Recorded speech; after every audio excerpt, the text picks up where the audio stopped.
Эта история произошла с местным жителем по имени Анатолий. Он проживал в небольшой деревушке, окруженной густым лесом и реками, где обитало множество различных видов животных: рыбы, медведи, волки и другие. Анатолий был обычным человеком с простой жизненной философией. Его дни проходили спокойно и размеренно, в основном свободное время он уделял земледелию и прогулкам по окрестностям. Он любил проводить время в лесу, наслаждаясь его тишиной и красотой природы. Однажды, когда Анатолий прогуливался по лесу, он наткнулся на нечто необычное. Недалеко от него лежал огромный медведь, из его тела торчали 3 стрелы.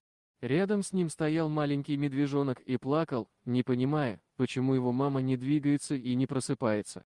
Анатолий был озадачен и испытывал сильное сострадание к маленькому медвежонку. Он осознал, что нужно срочно что-то предпринять, чтобы помочь этим существам. Ему пришла в голову идея связаться со службой спасения, которая могла бы помочь медведям. Не теряя ни секунды, Анатолий снял с себя рюкзак и достал свой мобильный телефон. Позвонив в службу спасения, он рассказал о происшествии и предложил помощь. Он был готов показать им место и даже остаться в лесу до приезда спасателей. Пару часов спустя служба спасения прибыла на место. Разведывательная группа выяснила, что медведь был ранен охотниками, его оставили умирать. Спасатели оценили ситуацию и приняли решение о срочной эвакуации животных. Анатолий помогал спасателям приготовить все необходимое для транспортировки медведя и медвежонка. Вместе они осторожно подняли маму и медвежонка на носилки и перенесли их к грузовику. Медведь был слаб и практически не подавал признаков жизни, но Анатолий не терял надежды.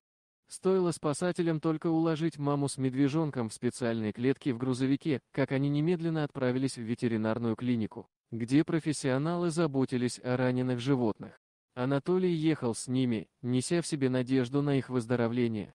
В ветеринарной клинике медведи получили квалифицированную помощь. Раны были обработаны, стрелы были удалены. Врачи ухаживали за медведем и медвежонком и наблюдали за их состоянием. Через некоторое время медведица начала проявлять признаки оживления и выздоровления.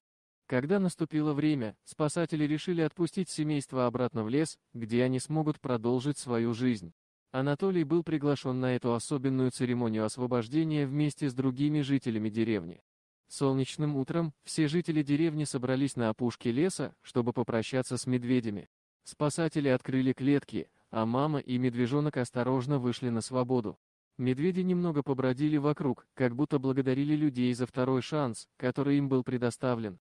Анатолий смотрел на них с гордостью и счастьем. Он понимал, что его решительные действия спасли жизнь этих прекрасных существ. Эта история стала для него напоминанием о силе сострадания и необходимости защищать и беречь окружающую природу. С тех пор Анатолий стал еще больше уважать и беречь леса и животных. Он активно принимал участие в экологических проектах, способствуя сохранению дикой природы вокруг своей деревни. Эта история навсегда осталась в сердце Анатолия и жителей деревни. Он никогда не забудет, как он спас жизнь медведю и медвежонку, и этот опыт помог ему лучше понять, что наша планета нуждается в нашей заботе и любви. Вот такое удивительное видео. А что вы думаете по поводу данной истории? Делитесь своим мнением в комментариях.